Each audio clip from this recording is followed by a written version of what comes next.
Welcome everyone to the City of Boston's Disabilities Commission's Pathways to Employment webinar. Please make sure that you are muted as you enter the room. I'm going to start with some housekeeping items, and then we're going to kick it off to Disability Commissioner Kristen McCosh. So there will be ASL and CART during this webinar. So as you see on the screen, it says accessibility ASL information, and that is that we have ASL here as well as CART. If you need it, please chat us and we'll give you the ability to multi-pin. Also, when you speak, please give a brief visual description of yourself and also identify yourself when speaking. This is important for accessibility and inclusion needs. Describe the visuals that you see on each slide if you are a presenter, and turn on the chat feature at the bottom of your screen to make sure that you can see comments from participants. For the format, panelists will be speaking, and at the end of each presentation, participants will have a chance to ask questions. During the presentations, please keep yourself muted so that everybody can get the information that they need. And click on the chat button so you can ask questions and comments and see other people's comments. And finally, you can post questions in the chat or raise your hand, whatever's easier for you. Disabilities Commission staff will pick some of your questions for the panelists, and we'll do our best to answer all the questions, but if we don't get time to them, we will record them and send you a summary at the end. So with that, I'm going to pass it over to Disability Commissioner Kristen McCosh. Thanks, Colleen. So the agenda for today is going to be pretty straightforward. It's basically going to be a webinar about applying for a City of Boston job through 4 different agencies. And people don't always know that, so we're here to help demystify the process. But I want to welcome everybody and thank you for attending. My name is Kristen McCosh, and I'm the Disability Commissioner and ADA Title II Coordinator for the City of Boston.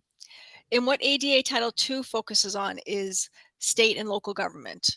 So my role is really to make sure everything that the City of Boston owns and operates is accessible to people with disabilities. This includes everything from built infrastructure like buildings, libraries, rec centers, schools, to things like sidewalks, streets, intersections, APS signals. We're responsible for all of that. But we also cover policies and programs, which is where human resources come in. So ADA Title I covers HR issues like reasonable accommodations and things like that. And our presenters will talk to you a little bit more about those things. But where we interact with human resources is trying to ensure that everything they do is not only accessible, but welcoming to people with disabilities. And one of the things that they do is recruit applicants for jobs. So that's why we want to host this webinar, to make sure that we are being proactive and inclusive of people with disabilities. So we welcome you all here today. I do also want to note, you probably already heard it, but the meeting is being recorded and it will be posted on YouTube. So if you don't feel comfortable putting your camera on, that's totally fine. So the program today will cover panelists from 4 City of Boston agencies. That would be the Boston Public Health Commission, Boston Public Schools, City Hall, which is City of Boston, and Boston Housing Authority. So each presenter will talk about how you apply for jobs through their portal, different requirements for working in their agencies, and answer questions that you have about working for the city. Then we'll talk about next steps and we'll wrap up. So we can go to the next slide.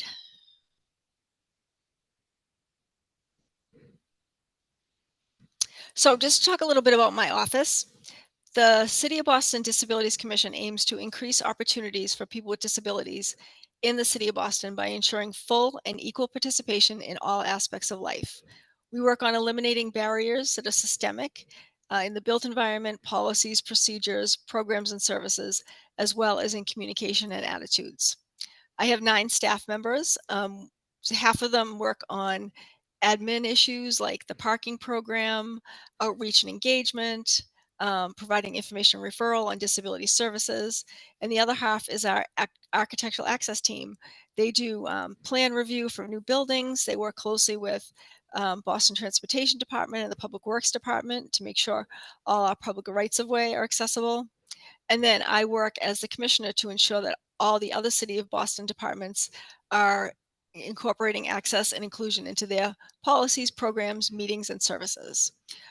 So I have a great staff. Some of them are on the webinar today. And we also have an advisory board made up of 13 Boston residents with disabilities who meet monthly. It's a monthly public meeting. We encourage everybody to attend. If you have issues you want to speak about, or if you just want to listen, those are held on Wednesday nights at 5:30 on Zoom. And you can learn more by emailing disability@boston.gov or logging onto our website at boston.gov/disability. We have a weekly email newsletter that you can sign up for that talks about all the things we do and all the meetings that are coming up that you could participate in. Next slide. So, National Disability Awareness Employment Month is also known as NDEAM. We recognize National Disability Employment Awareness Month each October to commemorate the many contributions of people with disabilities to America's workplaces and community. The theme for this year's NDEAM is access to good jobs for all. And it's observed each October. National Employment Disability Awareness Month celebrates the contributions of America's workers with disabilities past and present and showcases supportive, inclusive employment policies and practices that benefit employers and employees. So thank you all for joining our NDM initiative webinar today. Next slide.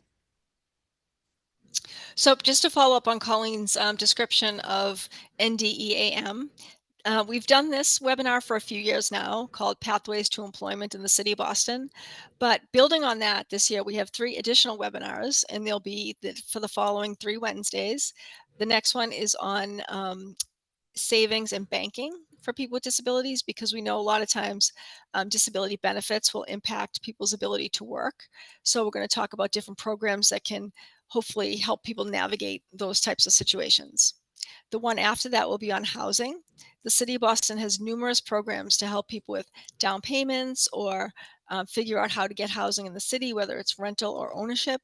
So that's a really important webinar you don't want to miss. And then the last one, the 4th one, will be on Know Your Rights. We're working with the Workers' Empowerment Cabinet from the City of Boston to talk about what rights people with disabilities have in the workplace. And that's another really important webinar. So we hope to see you at all of our events coming up this month.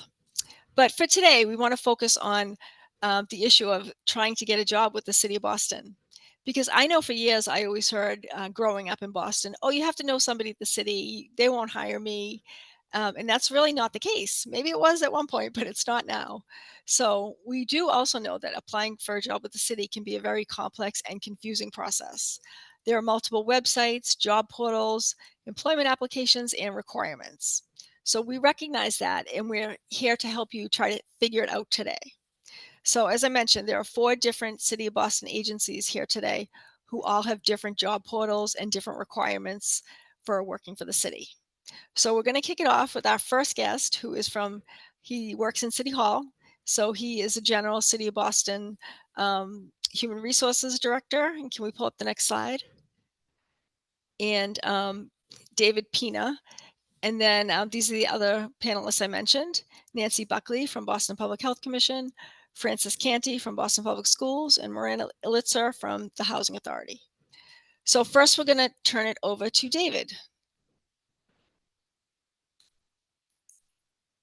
Good afternoon, everyone. My name is David Pina. I'm a talent acquisition specialist with the Office of Human Resources. So talent acquisition specialist is, I'm a recruiter for all intents and purposes. So next slide, please.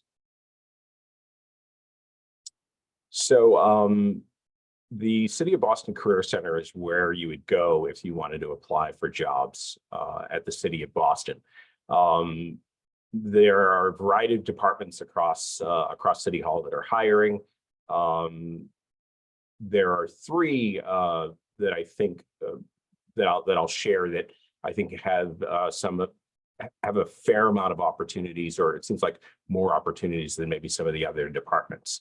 So Boston Center for Youth and Families is one of them that has a lot of opportunities on the career center.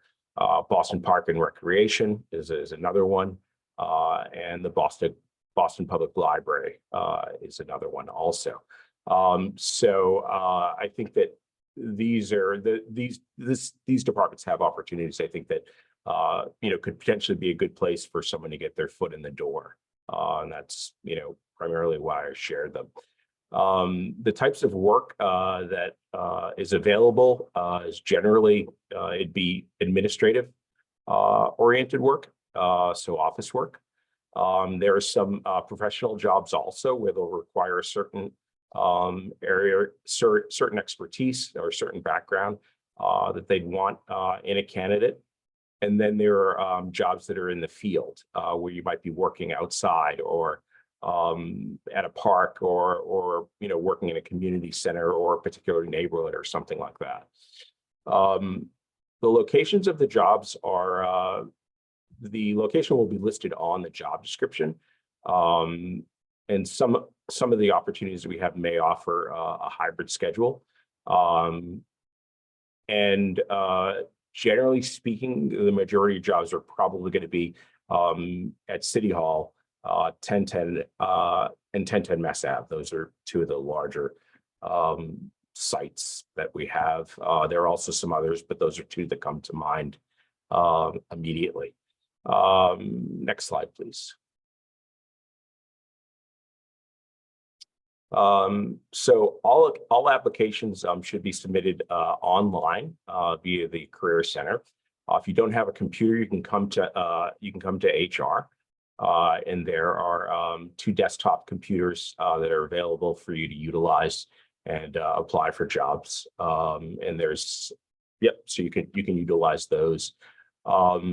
I'm going to click on the Career Center just to kind of give you a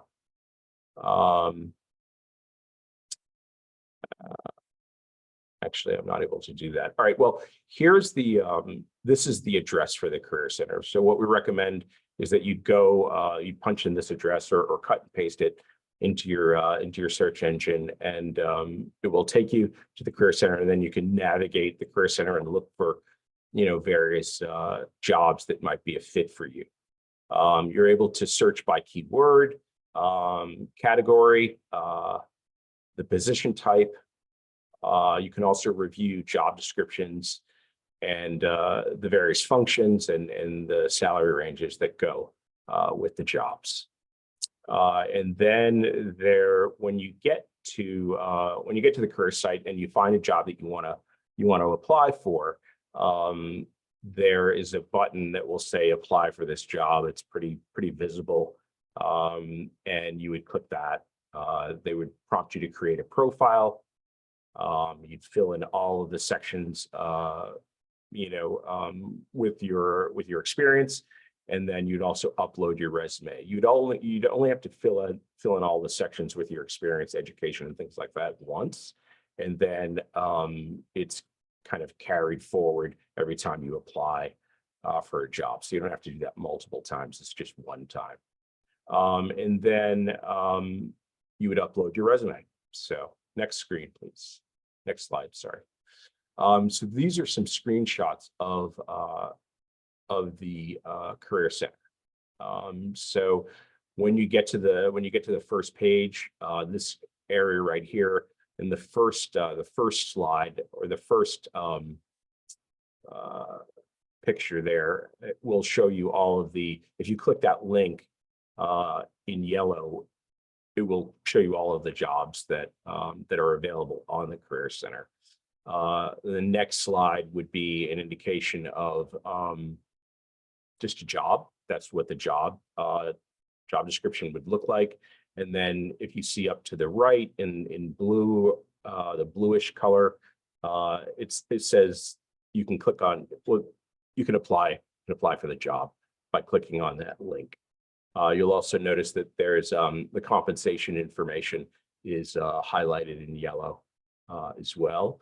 And then that next slide will show you just that you would put in the type of job that you're looking for, and then hit search, and then the jobs will come up. So once you get on there, I think the site is pretty user friendly, and if there are you have questions or anything like that, there's generally someone, at the front desk that can help you. Next slide, please. So requesting reasonable accommodations for applications and interviews. You can connect with the hiring manager, which is listed on the job posting, to request disability accommodations. And then once hired, all requests go through the Office of Human Resources or Central HR Leaves and Accommodations team.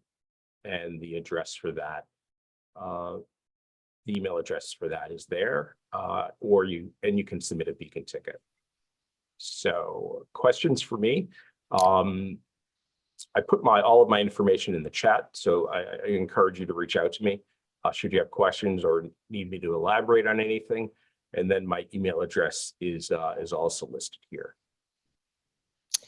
Thanks, David. This is Kristen McCosh again. Hi, Commissioner. Hi, it's nice to see you. Likewise. I do want to backtrack just for a minute on a different note. We did ask people to give a brief visual description, which none of us have done yet. So I'm My going to kick it apologies. off. I didn't do it myself. So I'm a middle-aged woman, blonde hair and glasses with an image of City Hall behind me. And David? Middle-aged man, African-American. I have, there's not much background. Just have my background is blurred out. So I hope that helps. 6 feet tall, Yeah, very that's short great. hair. So that hopefully that gives you a good idea of what I look like. Thanks, David. So I know we have a question from one participant, but before we get to that, I just want to ask a few clarifying questions, or just to elaborate a little bit on what you said.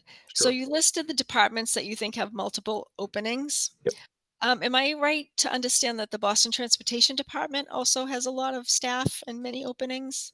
BTD?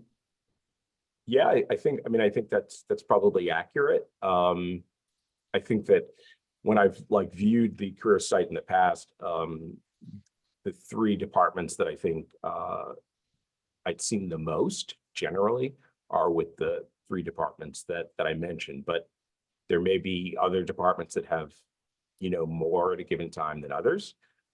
So I think it's a good idea to explore the career site and, look for, opportunities that are a fit, and it could be in a variety of different departments. But yeah, I think the one that you mentioned also, transportation, is a good one as well. And how long do the job postings generally stay up for on the Career Center website? Generally about 6 months. Are they taken down once they're filled? Yes. Okay. And then just a few other points. So you said people should apply online, but do you still accept paper applications or no? We do not. Okay, so it's all online? Correct. Yep. Okay. And if people need some technical assistance, you said they could come into City Hall and use one of those computers? Yes. Yep. Absolutely. Okay. And then just the final thing I wanted to ask about was some requirements as far as working for the city. I know we have a bunch of unions. Yep. I know there are some jobs that aren't unions, and I know some jobs require residency for a certain amount of time, but some always have it. Could you just talk about that a little bit? Yep. So in order to work for the city of Boston, you'd have to be a resident on or before your first day of employment. So that means that you'd have to live in Boston or one of its neighborhoods. And some people get confused and they say, well, I live in Greater Boston, and that doesn't qualify you to work for the city. So it's Boston or one of its neighborhoods. So for example, South End, Jamaica Plain, Charlestown, Roxbury, Dorchester, to name a few. So yes.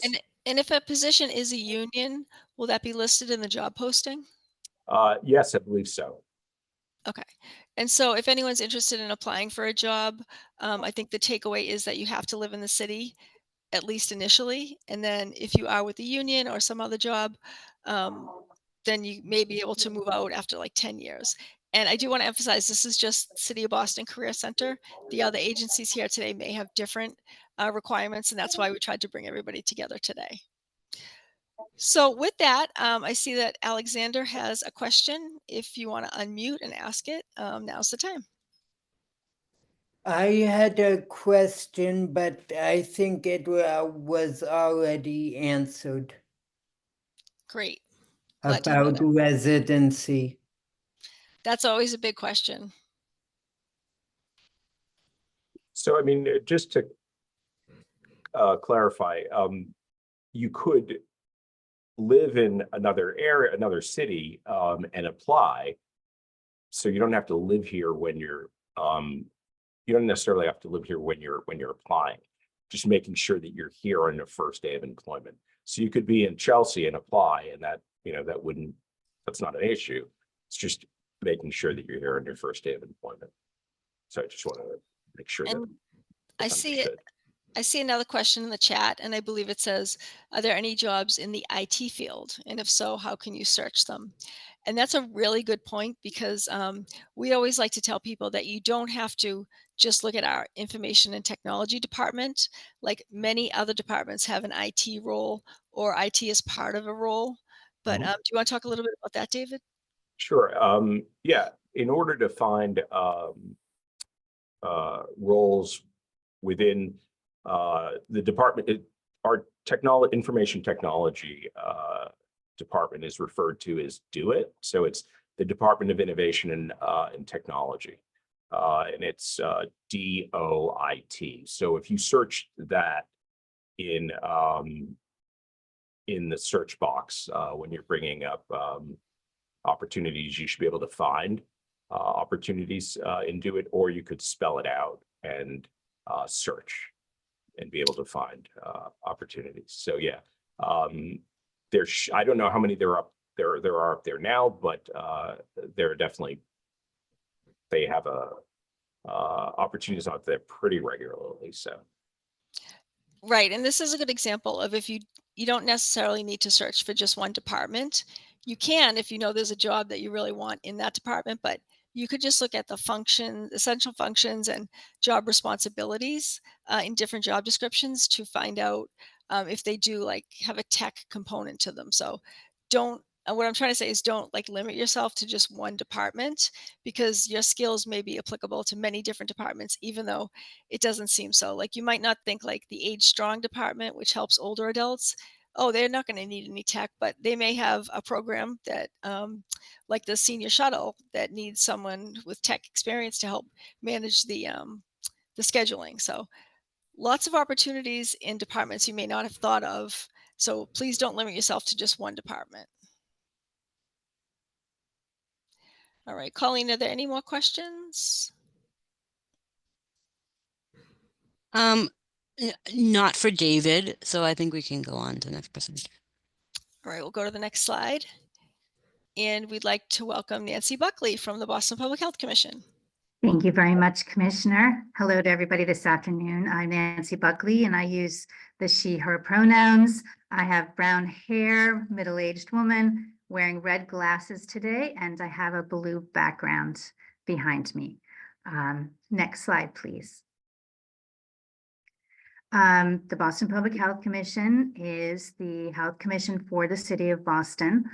We currently have over 40 different programs rolled out within the city. And we're grouped into what we refer to as 6 bureaus. Those bureaus are departments or divisions in other organizations. But those bureaus include homeless services, recovery services, infectious disease, child, adolescent, and family health, community health initiatives, and then EMS. So Boston EMS is actually a part of Boston Public Health Commission. We also have what we refer to as public health service centers, and those are the areas where you would find sort of the business administrative support to the programs that the commission has rolled out within the city.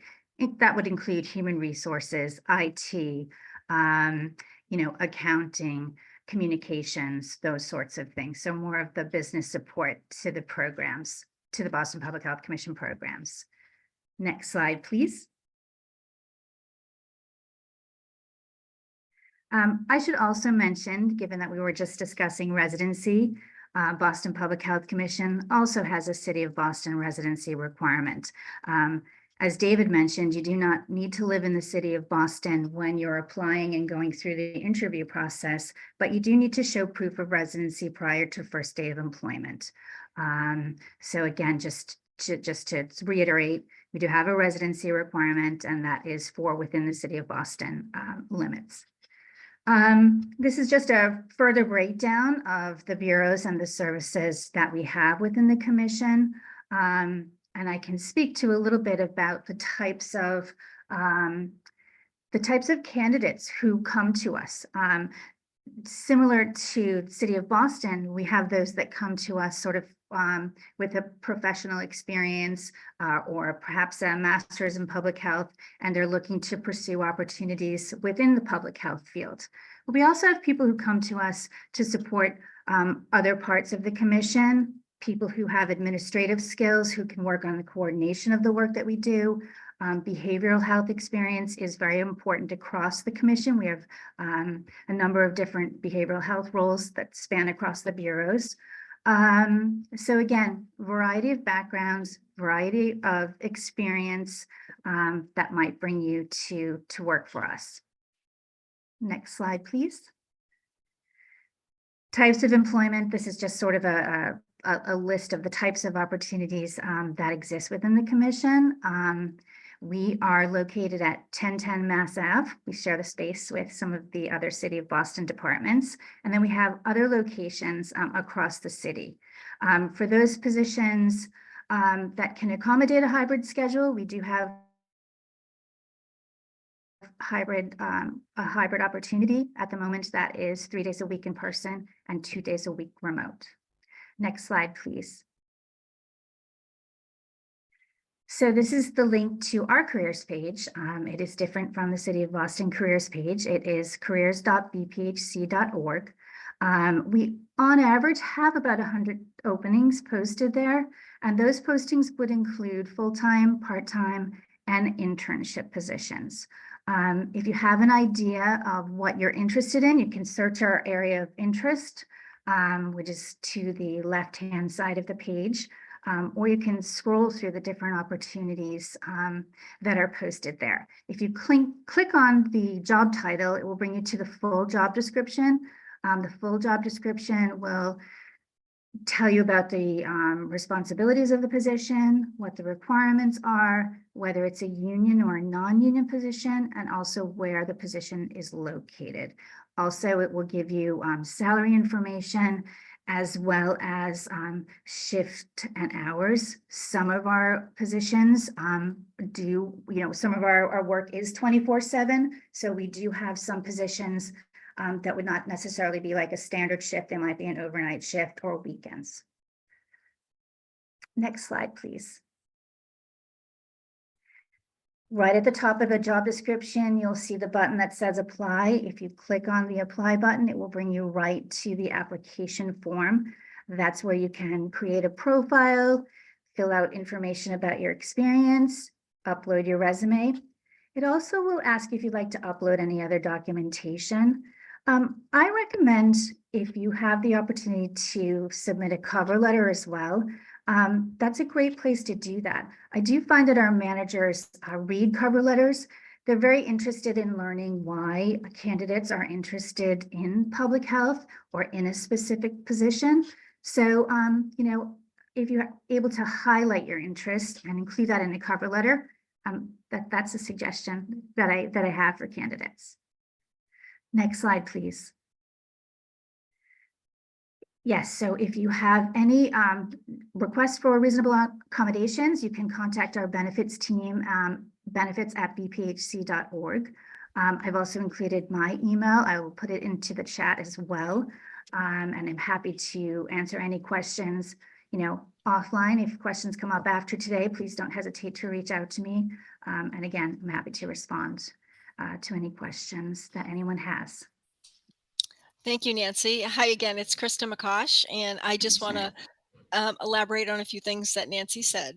So first of all, I want to say your advice on cover letters is music to my ears, because as a hiring manager myself, I always read the cover letters, because the resume will give us like the nuts and bolts of experience and skills, but I really want to know the person. Like, why are you applying? Do you have an affinity for someone with a disability? Do you have experience? Do you have a passion for this kind of work? So Mhm. I am so glad that you said that. So please work on your cover letters, anyone who's looking for a job. And on Definitely. that note, the City of Boston job portal does not have a separate button for uploading extra documents. So that's why Mhm. you saw in the slide deck, it says make your cover letter the first page on your resume when you're uploading Yes. it to the Boston Career Center, because it's kind of a glitch, but it's an important glitch because we really Mhm. want to get those cover letters. So thank Definitely. you for highlighting that. Of course. Of course.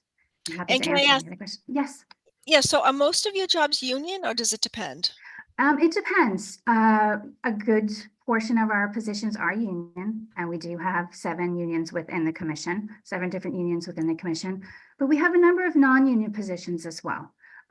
So again, we are sure to include whether a position is union or not on our job description. So that information will be included. And then do you know, because I know, like I said, working for the city of Boston in City Hall, most unions let people move out of the city after 10 years. Is it the same with BPHC?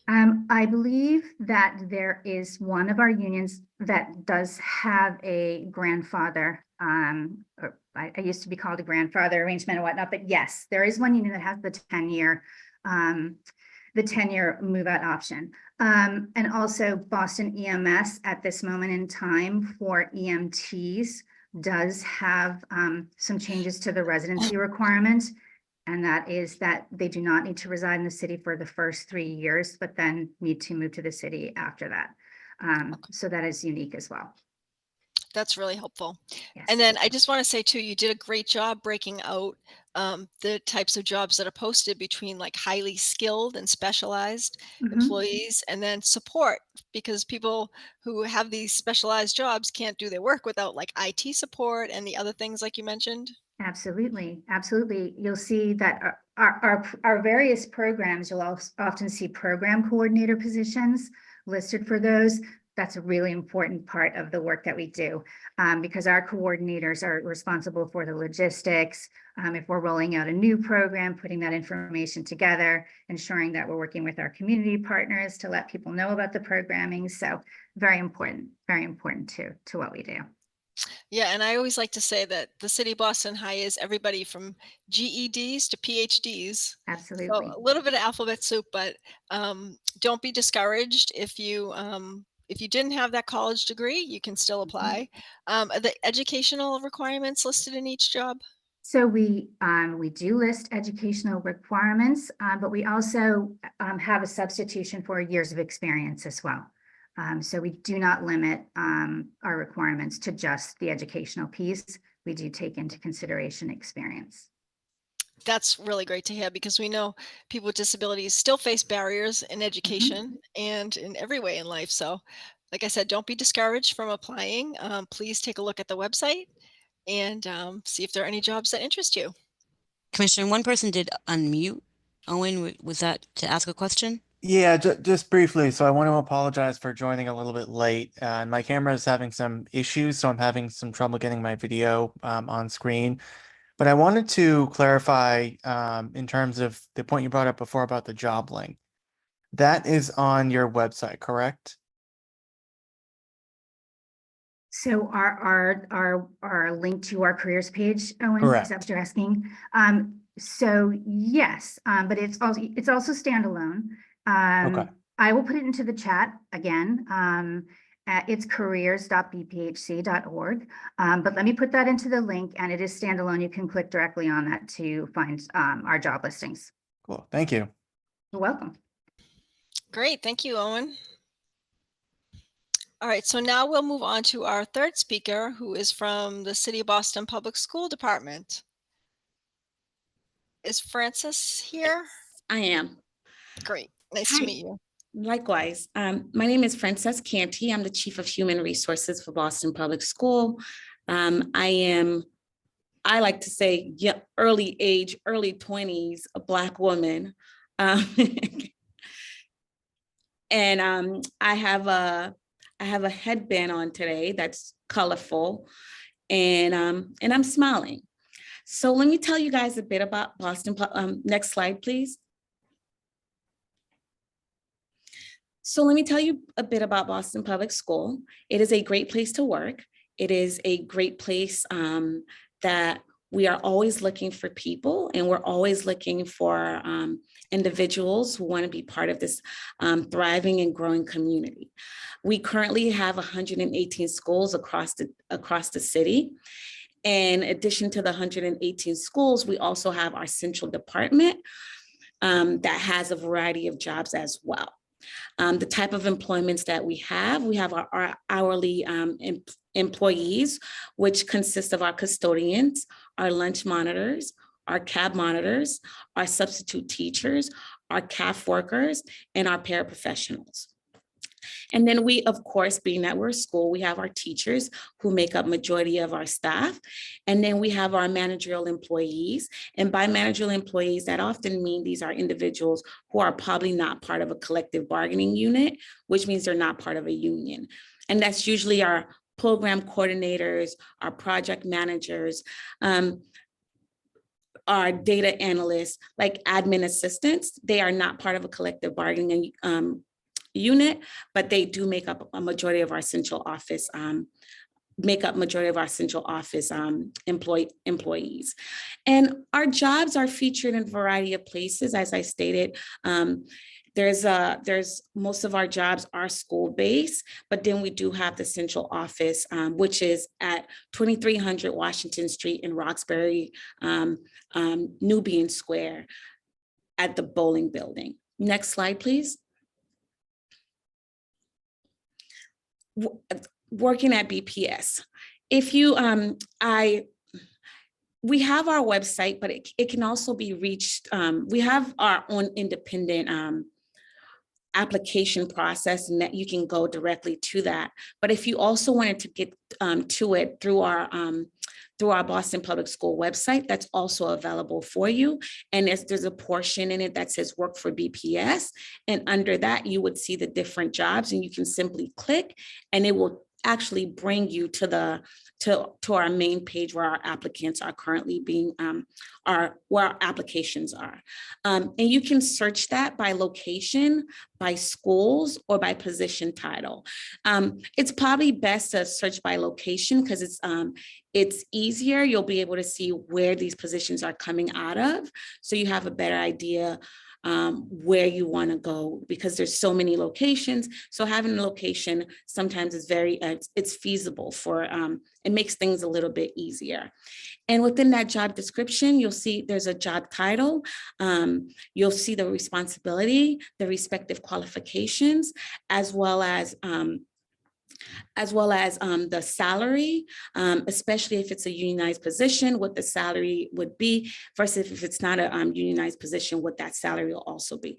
And just to let you know, if you are interested in a teaching position, there's a variety of things there's a variety of factors that determines that salary. So that's a conversation you would traditionally have as part of the onboarding process.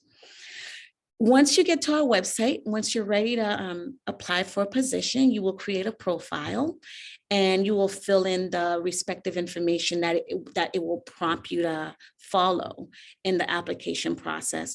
And of course, you can upload your resume. If you have certifications, that if the job requires specific certifications, you can also upload that. And we do allow for resume as well as cover letters to be uploaded as well. So there's certifications you can upload. Oftentimes we'll need transcripts depending on the job. But as the commissioner said earlier, we have jobs from GED to PhDs, or even not even GEDs. If you don't have a degree, we offer jobs for everyone. We are inclusive, and we want to work with the community, and we want people to come work for the district. We also, one of the great things that we do have is that we have a recruiting arm of the organization that helps with resume writing, resume writing, interview preparation, and I'll put that information in the chat so that everyone can have available to you. All you simply do is reach out to them, and then we can set up a time for you to come in at a specific time allotted for you, so you can go through resume writing, pitching your interview pitches. We have it's our recruitment team that's able to help our applicants through that process if in fact they need that process. And I've shared that information in the chat. Next slide, please.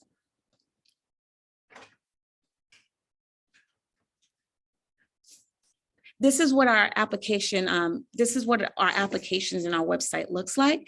As you can see, it has the respective jobs, what the jobs are. It has the location, which are the two important things for you to look at. But most importantly, it has the place where you can apply. And to the right, you'll also see what the job descriptions will typically look like. And in those jobs, you'll see the qualifications and the qualifications. There's preferred qualifications and there's required qualifications based on the job. Next slide, please. I got ahead of myself, so I gave you guys a lot of information. Request for accommodation. So we do have a arm of our organization called the Equity Team, the Office of Civil Rights, that if you need an accommodation, that we, through the interview process or post getting the job, that we will work with you to make sure that you have the accommodation that's necessary so you can perform the essential function of your job. And you can, it's accommodation@bostonpublicschool.org. Again, you can always email us and we will engage with you through the process of making sure you have all the resources that are available to you so you can perform the essential function. If you have any questions about this, you can always reach out to the Office of Human Resources, and that's ohr@bostonpublicschool.org, and we are happy to respond to your question and help you through the process from hiring, from the initial intake to helping you get hired, by connecting you with the recruitment team if that's what you need as well. Any questions? Hi, it's Kristen again. I'll just jump in and ask a few questions that I had. So can you estimate how many jobs you have open usually, like typically? It depends. Currently, I'm looking at my dashboard. I have 427 positions available. Wow, that's Yes, a lot. that's a lot, but it's a lot, not a lot, based on where we were 2 years ago. This is one of the lowest numbers that we've had. Most of the positions we are looking for are our paraprofessionals. That we have a substantial amount of openings for right now. So we are taking applicants, and we urge you and welcome you to please apply. And what are the degree requirements for paraprofessional? So our paraprofessional, we will work with you, but we typically it's a high school degree, or it's or a few credits towards it, or better, we have something called a para-pro-test, which we offer here at BPS that you can take. If you don't have the don't have the bachelor's, but if you can take this para-pro-test, that also will be sufficient. Okay, and just to clarify, the paraprofessionals work in the classroom to support the teachers, is that right? Yes, they do. Okay, so your jobs could be all over the place. It could be at any school in the city. It could be at the admin building in, is it Dorchester? It's in Dudley Square or Nubian Square? Yes, it's in Nubian Square. And I'm dating myself with Dudley. But okay, yeah, that's super helpful. And just to follow up a little bit too on the residency requirement, does that vary by position? Do you have any? Yes, it does vary by position. It varies by so some of our unions have it, some of them do not. Like by law, teachers do not have to live in their respective places. Same thing for the paras. So it would be an individual case by case to determine the residency. And most importantly, that residency requirement would be on the application. Great. I only know that because my dad was a Boston Public School teacher for 50 years, and he didn't have a residency requirement. We lived in the city, but I knew he didn't have one. So that is helpful for our attendees who may not live in the city. Yeah, and please note that information again is provided on the application, like who needs to live where. The applications are very not the application, but the job posting does tell you who, if you need to have that residency requirement. Excellent. Great. Well, do we have any questions for Frances? If you need anything, by all means, the recruitment team is also a great resource. And it doesn't just have to be for Boston Public School. If you need help with resume writing, interview preparation, we are here to, it's a service that we provide. So please reach out to us. They'll be more than happy to help with that as well. Thank you. Amazing. All right. Seeing no more questions, we can go to our final speaker today. And I will introduce Moran from the Boston Housing Authority. Thank you, Commissioner. So my name is Miranda Litzer. I'm the HR director at the Boston Housing Authority. I go by she, her, and I have, I'm in my mid-40s, dark hair, brown eyes, and I'm wearing a blue shirt today. So you're going to hear a little bit of background because I'm at home working today, and my daughter has just arrived and my son has just arrived from the Boston Public Schools. So excuse any of the background noise. Next slide, please.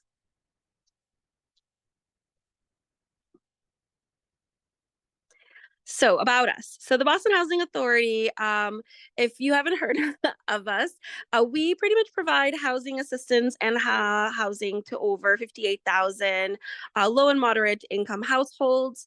That includes public housing, which we have about 63 properties, as well as a Section 8 voucher holders. And sorry. So that was when you're the last speaker. We have all types of employments. We've got 7 unions. We have hourly employments from custodials, trade folks, maintenance crew, public safety. We have a great, robust internship program. And then we have salary positions. A lot of our property management and admin roles fall in there, as well as all our support functions, HR, finance, IT, legal, and our Section 8 housing specialist programs. So we have like I said, we've got 60 plus public housing, and since we do property management, they're all located all around the city of Boston. And we've got our main corporate office at 52 Chauncey Street, right in downtown Crossing, pretty much right behind Macy's. Next slide, please. So our application process, we actually are a pretty small agency, and we will have about, no, thank you. We will have about 4 to 6 openings a month. And we don't have a sophisticated program in regards to putting your profile in. And so you don't have to put your profile in. You just email us at jobs@bostonhousing.org. That might change next year when we get a new system. But until then, it's very easy to apply. Most of our jobs only require a high school degree. We post for about 2 weeks. And then if we don't get enough resumes, we'll repost. Next slide, please.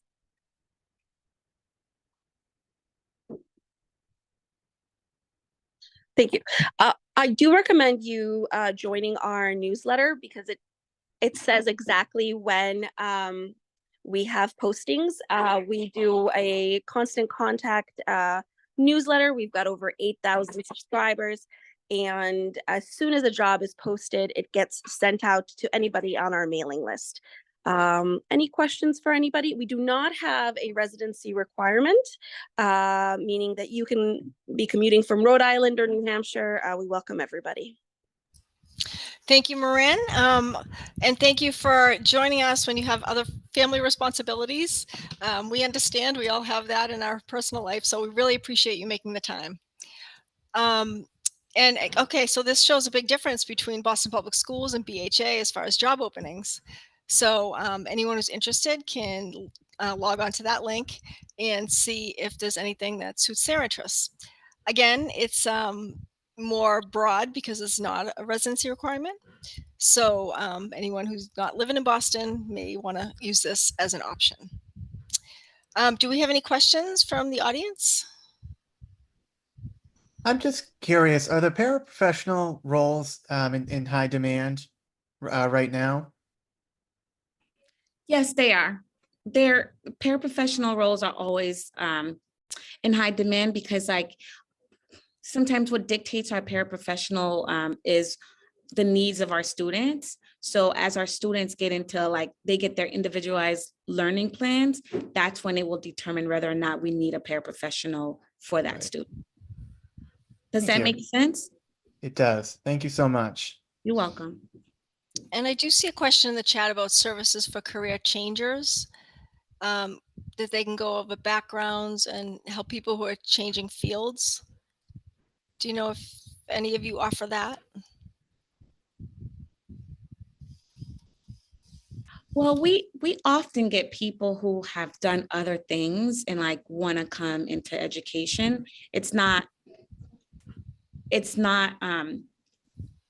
abnormal to see that for people who've done other things, worked in other industries, and want to give back and want to be part of education. So we of course assist anyone. We assist all of our employees through this process. Like, I mean, I was a lawyer and now I do school stuff. So That makes sense. Good. yes. And one thing I will say, I know David Pina mentioned at the beginning of the session today that some of the departments he listed are a good way to get your foot in the door. And that's one thing to keep in mind too. If you get a job with one city department, you do have the ability to move to a different department that may suit your interests a little better, but it's great to get your foot in the door because then you get to make contacts, you get to know different staff, and you may have a better chance at getting a job that becomes posted with a department that you work with. So even if it's not the ideal job, if it's something that you qualified for and you think you may like, I would still encourage you to apply. With that, I would like to thank all our panelists. You gave us a wealth of information, and we're going to share the slide deck with the group, everybody who registered. So there are a bunch of links that you can click on it to get more information from each agency. So our panelists are welcome to stay for the rest of the session, but you don't certainly don't have to. We're going to talk a little bit about ADA Title I, which is requirements for accessibility of jobs and job postings. All right, thanks everybody. So this training is usually done by one of my staff who is our equity and inclusion training specialist, Kai Kennedy. They are not available today, so I'm stepping in on their behalf. So we'll go to the next slide. Okay, so first of all, I want to talk a little bit about employee rights under ADA Title I. So in case anyone's not familiar with the ADA was passed in 1990, and it's basically an anti-discrimination law against people with disabilities. And it covers everything from government agencies, which is what I work on, to employees, which are private or public sector jobs. It covers transportation. It covers public accommodations, which are stores, restaurants, movie theaters, things like that. So all of these places are required to not discriminate against people with disabilities, but also to be compliant for wheelchair access and other types of accessibility. So the ADA is divided into 5 titles. As I said, I work on Title II, and Human Resources works on Title I. And they all cover people with disabilities. I know it's called the Americans with Disabilities Act, but it's not just for American citizens. It would be anybody who is in this country is covered by this protection. So disability as defined by the ADA is a person who has a physical or mental impairment that substantially limits one or more major life activities. And it also includes people who have a record of such an impairment or who are regarded as having a disability. So say you have some facial scarring or things like that, you may be regarded as having a disability, although you may not have a disability at all. So all of those things are protected by the ADA.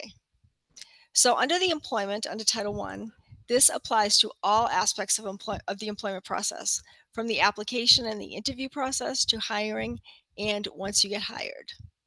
Once you're hired, this title applies to all aspects of your experience on the job, which includes promotions, raises, performance evaluations, professional development opportunities, terminations, and more. So when you think of it, if you find a job on one of the City of Boston portals that interests you, but you have difficulty filling out the application online because the screen reader is not compliant, you can ask for an accommodation to fill out a paper application or to have somebody assist with the online portal. And then we'll look at it on the backside to say, okay, how come this isn't accessible, and let's make it accessible. So that's a good example of how my office works with other offices in the city.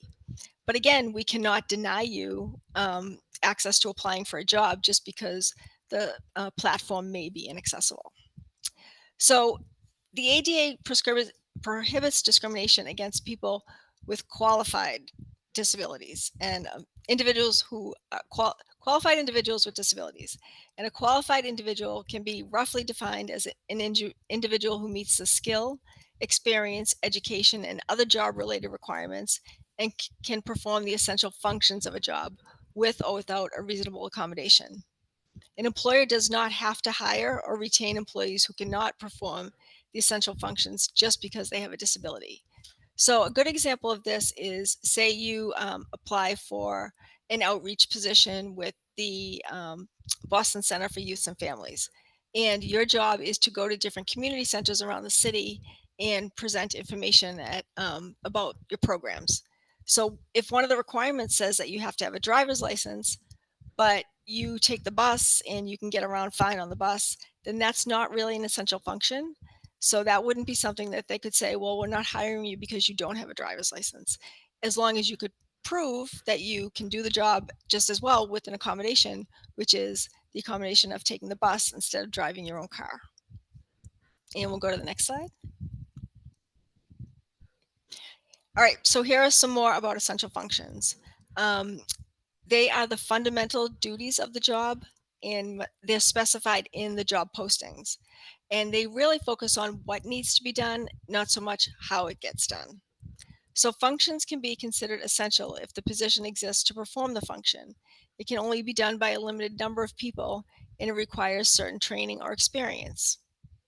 Other factors that employers consider when deciding what the essential functions of a job are include the amount of time spent performing the function, what happens if the function is not performed, and for example, will it cause danger or harm? So an example of this is, say the Boston Public Schools has a job opening for a bus driver. So driving a bus is considered an essential function of that job. If you can't drive the bus, that's going to result in harm to Boston Public School students because they won't get to school on time. They may not get to school at all. It does have training and experience requirements, but that's perfectly fine because that's what the job exists to do, to transport students from home to school and back home again. So employees with disabilities are still expected to perform the essential functions of a job with or without a reasonable accommodation. So as long as you can perform the essential functions, employers cannot deny you a job, a promotion, or any other professional opportunities just because you require an accommodation. And Kai has listed another example. A person with a visual disability can carry out computer work with screen reader software. That means that they can still do the essential functions with an accommodation, even though they may not be able to see what's on the screen. So you can't be denied the job on that basis. And I will say that my office works regularly with the different human services department to do trainings like this and just make sure all hiring managers know about these things. And we'll go to the next slide. So we'll talk a little bit about reasonable accommodations. And if you know anything about the ADA, this is a very common term that's associated with the ADA. So under Title I, employees with disabilities have the right to request a reasonable accommodation in the workplace. Reasonable accommodations must be approved by the employer unless it can be proven that the accommodation will cause the employer undue financial hardship or an administrative hardship. So the employer must assess undue hardships on a case-by-case basis and must be able to show that the accommodation causes an undue hardship. An employer may not require an employee to accept or use an accommodation that has not been discussed with the employee. Accommodations can change or be removed if an essential function of the job, it may be denied. For example, asking to work from home for a job that requires you to check in guests at a hotel really isn't going to work. So when you think about reasonable accommodations, first of all, they have to be reasonable. Second of all, they have to not cause the employer any undue financial hardship, and they have to not be causing administrative hardship either. So the best thing to do, usually what we recommend, is to talk to a direct supervisor and then to ask for the accommodation. And just so you know, the employer does not have to offer an accommodation, even if they see you struggling with certain things. You have to request it, so it has to come from you.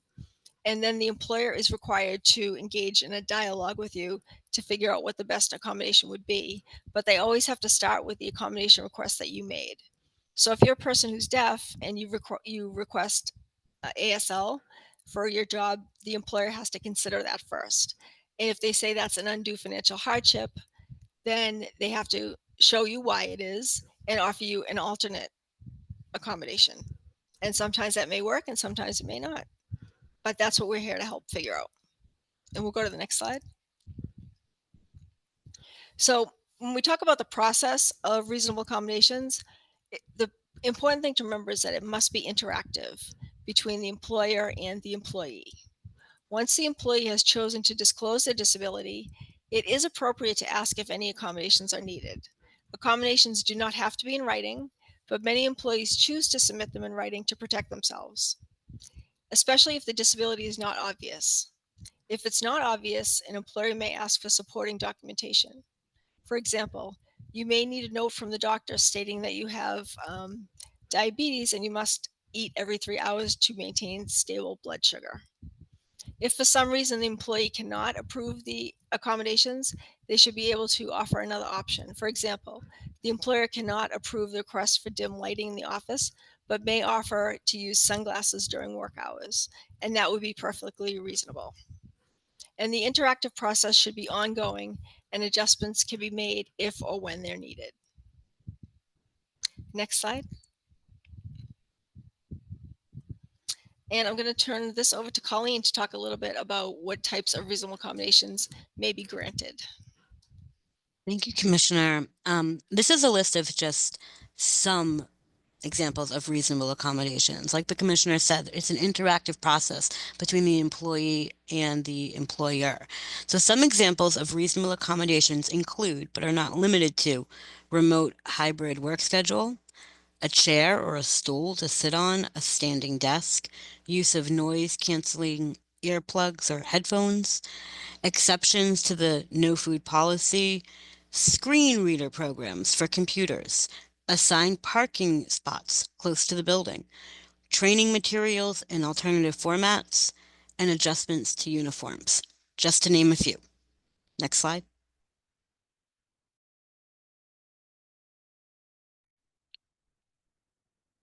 So on this slide, it says questions and some contact information for resources. It lists the New England ADA Center's toll-free voice number, 1-800-949-4232. Another voice phone number, 617-695-0085. And you can email them at adainfo@ihcdesign.org. You can also reach out to the Job Accommodation Network, known as JAN. Their phone number is 800-526-7234. You can use their TTY at 877-781-9403, or you can email them at jan@askjan.org. Next slide. Right. And just to follow up on this, the New England ADA Center is one of 10 regional ADA centers in the country, and we're very lucky to have it located right in Boston. So they have a building in the South End that people can visit, or you can contact them over the phone or through email, but they are very knowledgeable about your rights under the ADA. They offer trainings, they offer information. We work with them closely. If I have questions about, well, geez, I'm not sure if this would be something that the person would be entitled to. for an accommodation, we reach out to the ADA Center, or I encourage everybody else to do so too. Next slide. All right, so just to wrap up, the city agencies we learned about today were the City of Boston, the Career Center. That's basically, think of it as like City Hall, but it also incorporates libraries, which are offsite. It also incorporates the BCYF centers, which are the family and community centers around the city. They're usually rec centers that may have gyms and pools. So most of the jobs are in City Hall, but we do have offsite ones under this portal too. Mainly, like I said, BCYF centers, parks is also a part of that. And, those are the types of jobs you can apply for through the Career Center. Boston Public Health Commission has jobs at 1010 Mass Ave. That's where their main headquarters is. They also cover the 911 emergency EMS department, and they have many jobs from specific professional degree jobs to administrative support, which requires no degree. Boston Public Schools is the same thing. They have a central school building in Nubian Square for admin and support, but they also have 118 schools across the city. So they could be located anywhere depending on where the job is. Boston Housing Authority has a smaller number of jobs open. They have no residency requirement, and they can be found at that email address. And then, of course, you learned about our office, the Boston Disabilities Commission. You can always email us at disability@boston.gov. As I mentioned earlier, we have a weekly email newsletter that you could sign up for. It talks about all our events, all our colleagues in the city, what they're doing, if there's a city council hearing that's coming up that may be relevant, or an outreach event from a different city department. We always list those things. So please keep in touch with us moving forward. I do just want to encourage everybody to look at these different portals, 4 portals again, and look for jobs that you're interested in and apply. You have nothing to lose by applying, but if you don't apply, you'll lose the opportunity of getting a potential really nice career with the City of Boston. Like we said, we work closely with hiring managers to train them up so they know what to expect. They know how to make accommodations for people with disabilities. They know about anti-discrimination policies. They know the whole, nuts and bolts of hiring people with disabilities, and we're here to support their work as always. Colleen, did you have anything final you'd like to say to wrap up?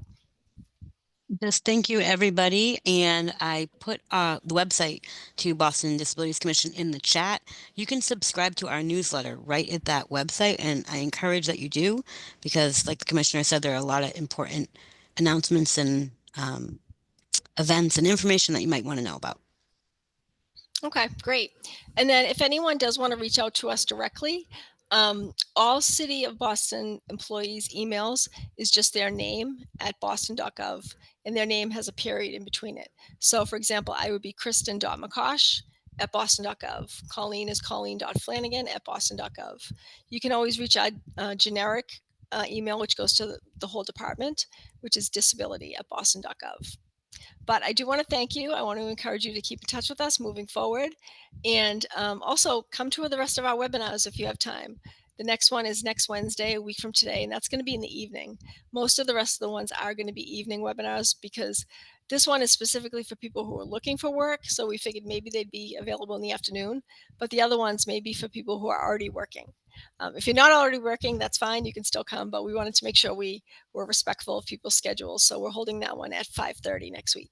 And that is on banking and savings for people with disabilities who may have benefits that they need to consider in their whole financial picture. All right, we're going to end the webinar now, but thank you, everybody, and we hope to hear from you soon.